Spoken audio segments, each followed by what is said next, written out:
Hi, I'm Sarah Dover, and this is my story. I'm born and raised in Tulsa. I grew up with a single mom with one sibling in the home. I'm one of 6 siblings. We're all kind of scattered around, but I have one full-blood sister, and that's who I grew up with. She's 5 years older than me. From a very young age, my mom was heavily addicted to pills, struggled with alcohol. Of all my siblings that are hers, which are 3 of us, I'm the one who never saw her sober until the end of her life. I never saw her normal. So I feel like I have a very skewed view of what home life is like. But thankfully I have friends who took me in, and I got to see how their family is a family, and I got to see them eat at the table together, things like that. But I was a kid who got herself dressed for kindergarten and had to wake my mom up to go to school. School was a very safe place for me because I felt like I was noticed and I could try hard and be accepted for it.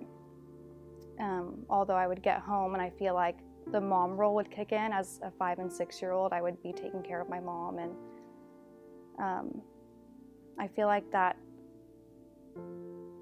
put such a fire in my heart for wanting kids someday and to help kids, because I feel like even as a kid I knew I was missing out on love and nurturing, but I still had such a sadness in my heart for my mom, and I felt like I needed to be there for her. I needed to be the one to take care of her. And I feel like I've had that hole for so long that I've placed my needs and wants into other people or relationships. But thankfully I never put that into what she's done, which is drugs or substance. My sister, who lived in the home with me, followed her footsteps and struggles still with drugs and alcohol. I saw her go in and out of like Laureate and rehab, boot camp, juvie, girls' homes. And I knew as a kid that is not what I was going to do. But I had that stigma placed on me from even my friends' parents wouldn't let me hang out with them because they saw who she was. And I didn't understand it as a kid, but I kind of did, just because I knew what, after going to my friends' houses, what I was going through was not normal. And I feel like my motivation in life was not to be like her. Everything I did was to prove that I will not be like her, to the point where I think it was so unhealthy. That was just my goal. My goal is I will not be like her. Everything she did, I did opposite. She kept the shades closed, I opened the curtains. She didn't wake up early. I'm a morning person, just to prove I'm not like her. As I got older, I was able to move in with my neighbor, who her daughter was my age. And she kind of cared for me on and off since 1st grade. So that's where I got to see prayer and families eating together and like hugging often and like just loving each other. And every time I have to go home, I would just feel, I don't know, that anxiety of being a parent would take over. And I wouldn't know if she was awake or asleep, or when she'd wake up, or when I would eat next, or really, every moment was just so unexpected. And I think I got so comfortable with that chaos of the unexpected that I was okay with chaos in relationships and friendships and just in my life. As a kid, I always had access to a Bible. I don't know how, because I never saw my mom pray. I never saw her, I guess, hear her talk about God. But I want to say like 8 years old, I got really into the Bible, and I want to know everything that happens because I'm so used to not knowing what happens. So I was in Revelation, like, oh my gosh, like this is what's going to happen to me if I don't follow Christ and follow God. And it put such a loving fear in my heart, because I read that first and I was like, no, this is not good. And I read all the things that Christ said, just the way Christ cared for the people he was ministering. I just had so much hope that someday, like I would feel that, and I knew would be in heaven, and I had no expectation to have that feeling like on earth, as morbid as that sounds, but I think that's why I threw myself into relationships, trying to feel something similar to that. But I feel like as a kid, I just had this overwhelming feeling of God has something so incredibly good planned for me. And I thought it was just to have kids and to love a child like I was never loved. But it's so much more than that. I think I've gone through so much, more than just childhood, because I really do feel like God has placed his armor over me. And the verse about being a soldier for God, I feel that's so strong. I really do feel like he has placed something over me to just allow me to push through so many hard things, because I know what I go through is because he's pushing me, and because we are supposed to be disciples who teach others and to show others. And I feel like if anything, I've gone what I've gone through because someone's going to see it, and they're going to know that Christ is so real, and that he does push us and he does stay with us through our hard times. I know the first time I felt Christ, I was sitting and journaling, and I was upset over a relationship, but it was someone who I would soon marry unknowingly. But I was just crying about it because it just wasn't fulfilling in the ways, and I was in a very legalistic church at the time where I felt like my standards of what Christ expected of me were just so far from what I had as a child, and I felt like that childlike sense of faith was gone. So when I was journaling and crying, I just had this image in my mind of Jesus sitting next to me, and the feeling that was coming off of him was, why is my child sitting there so upset? And I just feel like the energy just stretched for miles. Like, it was the craziest thing I've ever felt in my life, to just feel like Jesus was sitting next to me, and all of his focus in that moment was, why is she upset? Why is she crying? And that feeling, I feel like I try to carry it in all that I do. And I feel like my biggest prayer is like, Jesus, please be on the forefront of my mind at all times. But I know as I was driving here, I was thinking to myself, a relationship takes more than just, please be in front of me. Like, please just put yourself there. And I know there are things I still struggle with being close to God and building that relationship. But I want it so bad. And I feel like he put that in me to want that so bad because of what I've gone through.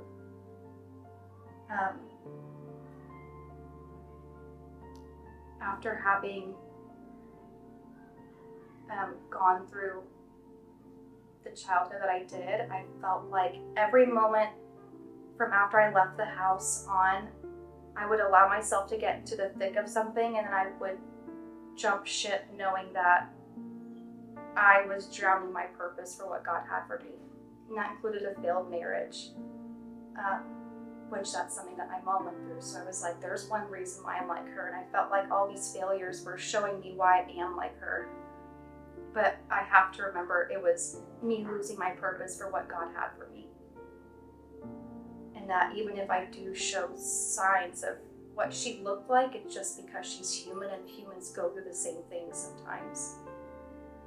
I feel like after my marriage that failed, and I was so young, but I had so much hope in that, and I still feel that weight on me. because I got married at such a time where I was very in like a legalistic place. I still feel that guilt hanging over me. I really still struggle with that. But I know had I stayed, I would not be fulfilling the purpose that God has, and I have to just hold on to that. But after that, I definitely strayed away from God because I felt so wrapped up in this school concept of God versus a relationship concept of God. And then I really do think once I was pregnant with Lucas, I had this feeling of everything I feel my child is feeling. And I know that generational chains are such a real thing because I know I feel things that my mom struggled with. And I so badly did not want my child to feel anything that I was feeling, whether it be like negative or anxiety or anger. I just didn't want it to impact him. And having him, I feel like, was such an answered prayer. I've been praying for him since I was a kid, which is so crazy to think that you're praying for your future children as a child. But I just knew that nurturing spirit was inside of me because I so badly wanted to have the feelings that I desperately needed and to give it to someone who I could easily do that to, which would be my own child.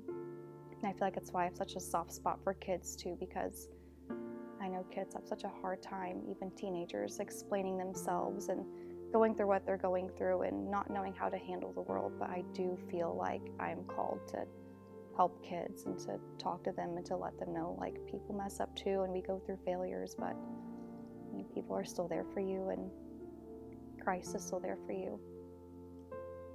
After having Lucas, I started watching church online again.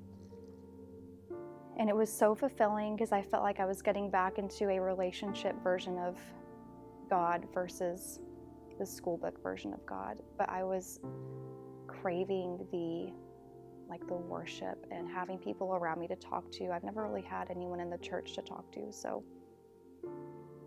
it was something I've always wanted as well, just to be with like-minded people and people I could talk to, like, hey, will you pray for me for this? Like, I've never had that either. I guess with some friends, but it's never that feeling of like, we're learning the same thing, we're going to the same place. And so that's when I accidentally signed up for a tour at SCC. Total accident. Nikki messaged me and said, hey, we'll see you Sunday. And I said, oh, crap, okay, we're going to church on Sunday. So, and I signed up just because Lucas is at the Mother's Day out and I wanted to know who would be taking care of my kid because I'm dropping my kid off with strangers. And instantly fell in love. I've never been to a church where I talked to the pastor. That was so weird. Whenever Mark walked up to me and said, hey, are you Sarah Dover? And I went, oh, you know me, that's crazy. And having that seed planted at church is exactly what I needed for what I was about to go through. I started at SCC in June of 2022. It's crazy, it's almost been a year. My mother, who, again, I'm still struggling with trying to go through all this trauma and unwrap how it's affecting me, and I'm filled with so much anger because I feel like as much as I tried to not be like her, she still had this hold on me because, I wanted something from her that I was never going to get, and I knew she was not capable of, which is just a mother to nurture me, to love me, to hug me, call me because she's proud of me or just to say hi. I never got that from her. It was always something's wrong or she needs something. She was diagnosed with cancer in November of 2022, and she passed in January of 2023. As soon as she was diagnosed, I didn't leave her side. She needed someone to take care of her and to be there for her, and I was a stay-at-home mom, so I had every reason to do that. I felt like it was going to be healing for me to care for her in a way that was placed on me, but in a proper setting to where I was truly caring for her. And she would always say, she's like, will you just come and sit with me? And I never would. I struggled with sitting with her because I was anxious being in my childhood home. It was weird to be in the places that I have connected so much trauma to, places where I've seen my mom attempt to take her life, places where I've seen my sister attempt to take her life, places where I wanted to just bust the walls and get out of there.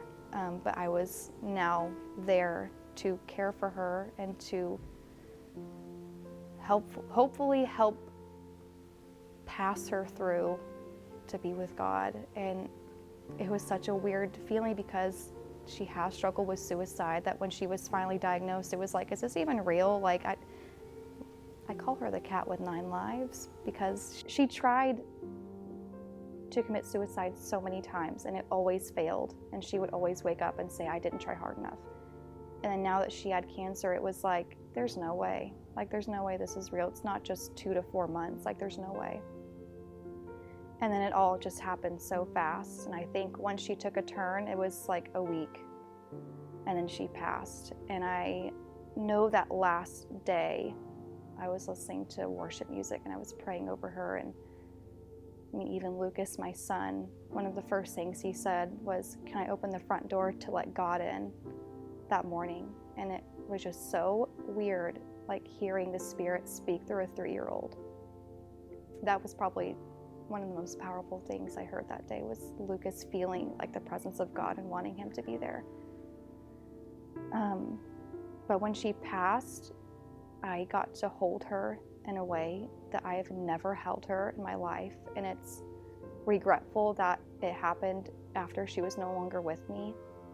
And I don't know where I heard this or who said this, but after our loved ones leave this earth, what we do with the body afterwards is for our healing and for our purpose.